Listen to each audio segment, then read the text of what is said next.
and welcome back to Jae S TV, where we're breaking the cycle one goal, one accomplishment, one day at a time.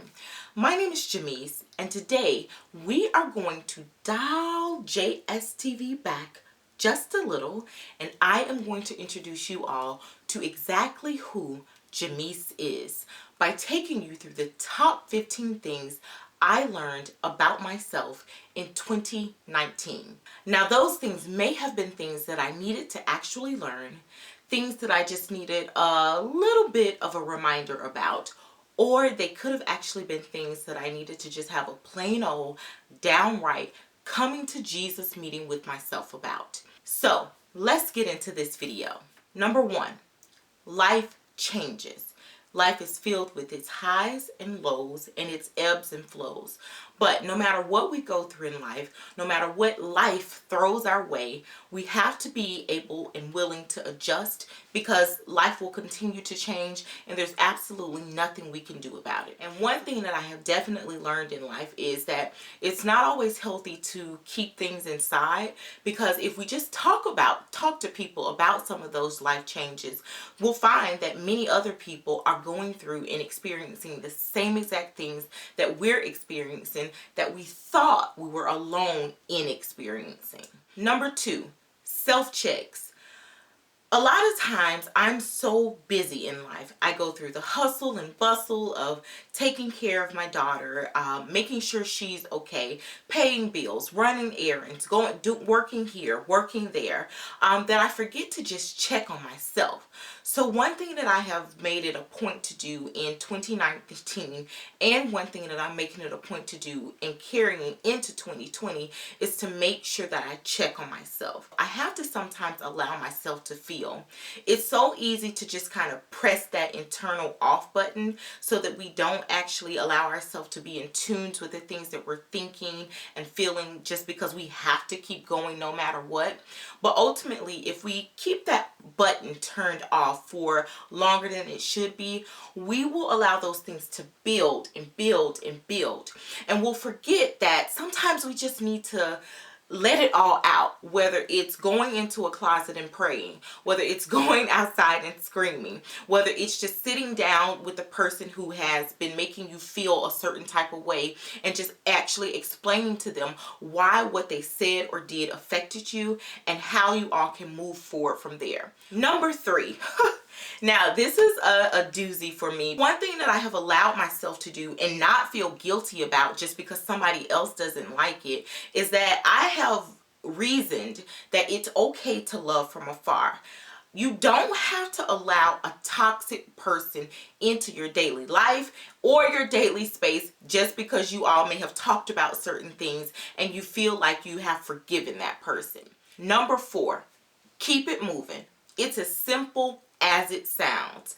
If you're the person who's sending all of the text messages, making all of the phone calls, making all of the plans, and doing all of the check-ins and checkups, and you don't hear from that person or you don't interact with the person until you reach out to them, the relationship is one-sided. Okay, so at some point you have to determine, this person is not really checking for me, so I need to stop checking for them and just keep it moving. Number five, I have learned that I tend to overcompensate.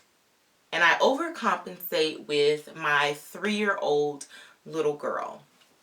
What I have determined, or what I have come to the tough realization of, is that a lot of times I try to overcompensate for things because of the things that I may have experienced in my life growing up. But what I am slowly but surely, because it's definitely a process, but what I'm slowly but surely realizing and just kind of understanding more is that it's okay to say no. It's okay to forego certain things without feeling guilty or without feeling like your child will be adversely affected because you say no today. I am beginning to understand that breaking the cycle doesn't mean that I have to overcompensate to ensure her happiness or to ensure her quality of life. Number six, own your bossness. Okay? Now, in all of my saying that I feel like I overcompensate for my child, which I do, what I have also decided, or what I have also come to the realization of, is that I am an amazing mother, you all. I'm also making sure that she has not just what she needs, but also the things that she deserves. So even in all of my overcompensation, I'm still a boss, and I'm also learning not to shrink myself or to dim my light for other people, because I am owning my bossness. I'm doing what I'm supposed to do as a mother. I'm doing what I'm supposed to do as a friend. I'm doing what I'm supposed to do as a businesswoman, and we have not missed a beat because of it. So despite my shortcoming in overcompensating, I definitely still own my bossness, because I'm making things happen on a daily basis. She's happy, she's healthy, she's thriving, and we can only move forward from here. Number 7, limits. One thing that I found myself telling multiple people in my life in 2019 is that I am one person. One person, you all. Sometimes I just have to say, no, I can't do it.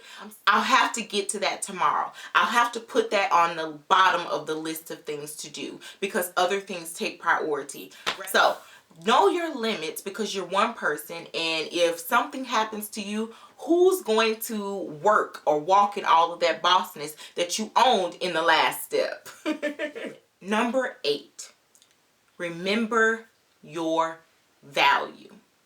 For me in 2019, this was a huge one, because I left my job of almost 7 years. From there, I actually got another job with a decent company, a really good company actually. And within a month and a half, I quit that job as well. And the reason for that is because after having been in one place for almost 7 years and just not being valued, being overworked, being underpaid, given more work with less pay and longer hours, when I got to that next job and, things were not necessarily conducive to my lifestyle, and, things just didn't feel right, and I was getting some of those same type of vibes, I had a very low tolerance for certain things, and in that I remembered my value. So at some point, yes, the job is good, yes, the pay may be good, but if you're not being promoted, if you're not receiving increases, if you are being overworked because your work is, stellar or top notch, at some point you have to say, okay, something's not right here. I'm being used, and either the people that I am surrounding myself with need to appreciate and acknowledge my value, or I have to step in and remove myself from the situation so that I can be happy. So, number 9, this is something that I am still working on as we speak even. I am learning to create boundaries. I'm learning to create boundaries in my personal life, in my professional life, and in just, my life as a whole. And I say that because in 2019, I actually started a couple of businesses. They are still growing. They're still flourishing. They're definitely not where I want them to be. But just because you are still growing and flourishing in certain areas does not mean that you can give everybody the hookup. It doesn't mean that you can do work for free. It doesn't mean that you can deeply discount things and allow people to get over on you essentially. I would rather set boundaries now to protect my friendships, to protect my relationships, rather than losing someone in the long term because of short-term appeasement. Number 10. Consistency is king. No matter how slow you start, no matter how small you start, you have to remain consistent. Like I mentioned, I own a vinyl shop and I am starting YouTube. In addition to that, I work contractually with a multitude of other jobs, and I still want to produce quality and consistent content across all other platforms that I work on and am attempting to work on in the new year. With that said, No matter how much you have on your plate, if you commit yourself to doing something, if you say you want to do something, you have to remember that consistency is king. Because without consistency, there will be no growth. There will be no benefits. There will be no rewards. There will be no reaping of any harvest, because you haven't done what you needed to do on your side in order to see things grow and come to fruition. So consistency is king. Please be mindful no matter what it is that you do. If you say you are committed, if you dedicate yourself to something, stay the race and be consistent.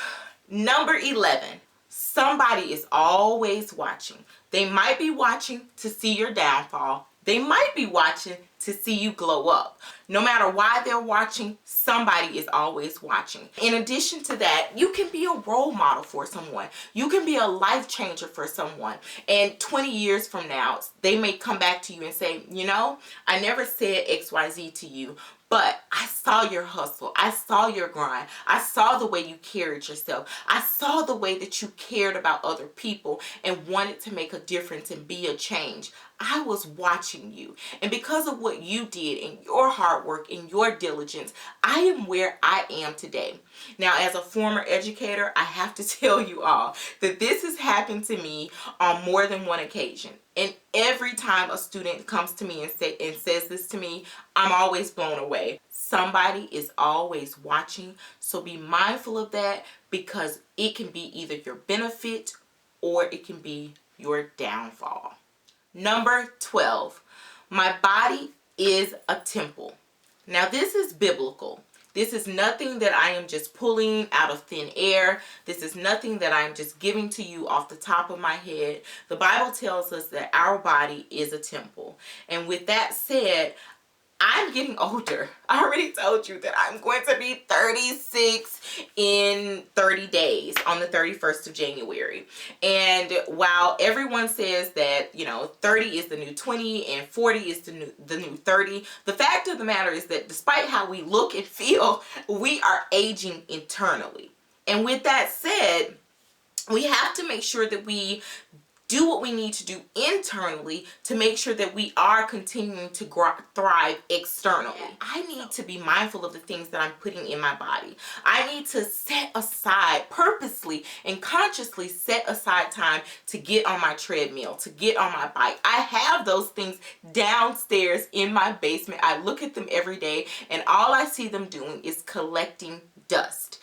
And as my knees start hurting more and I get little aches and pains and I start hearing my body parts moving and cracking and squeaking, you know, I'm just realizing that I need to make a change. And I have a toddler. I have a 3-year-old. She's about to be 4, but she is active. She is more energetic by the day. And with that said, I want to be able to run around with her without being winded. I want to be able to, you know, have fun with her, practice with her. I need to be healthy so that I can be here for her. And I need to treat my body like a temple in order for that to be possible.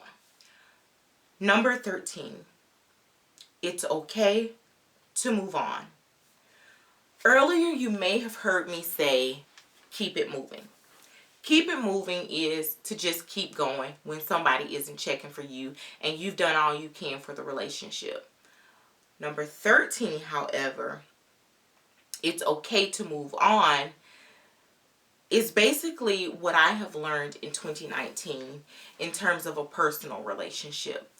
No matter what you wanted to come out of the relationship, no matter how much you may have poured in it, no matter how much you may have just kind of sat on the sidelines hoping and being prayerful about certain things healing and being repaired, if those things don't happen, if you have given all the time that you could to certain things, at some point you have to be real with yourself. You have to give yourself grace. You have to know that you have done all that you can, and you just have to move on. Number 14, be selective. Now, I cannot stress this enough. Men tend to wear these invisible crowns, right? Women, however, tend to wear these invisible capes. We think we have this S on our chest. Alicia Keys said it best. Even when I'm a mess, I still put on my vest. I'm a superwoman. But we are not superwomen. Yes, we can get everything done. Yes, we can, take on and conquer the world. Yes, we can live up and be all the standards that society has placed on us. And, just the things that we have grown up being instilled, with. But at the end of the day, at some point, that gets old. It becomes a burden, and that burden becomes heavy, and it becomes a lot for one person to carry. So with that said, it's easy to want to just kind of take that cape off and allow somebody, anybody into your life just so that you can go, it's so easy. It's so tempting. But I would be remiss if I did not tell you that despite whatever it is that you may be feeling and going through, you must be selective.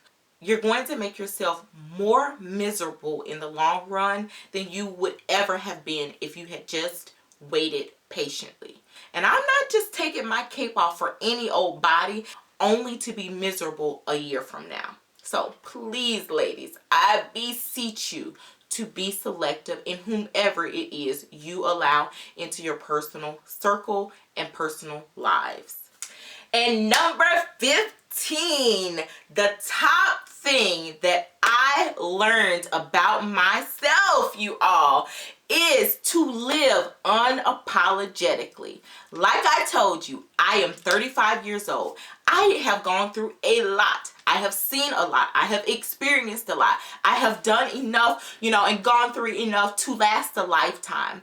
And with all of that being said, I am to the point now where I'm in tune with myself. I know what I want, who I want. I know where I'm trying to go. I know what it is that I need to do in order to reach and achieve certain goals. And with that said, I am going to do those things the best way that I know how.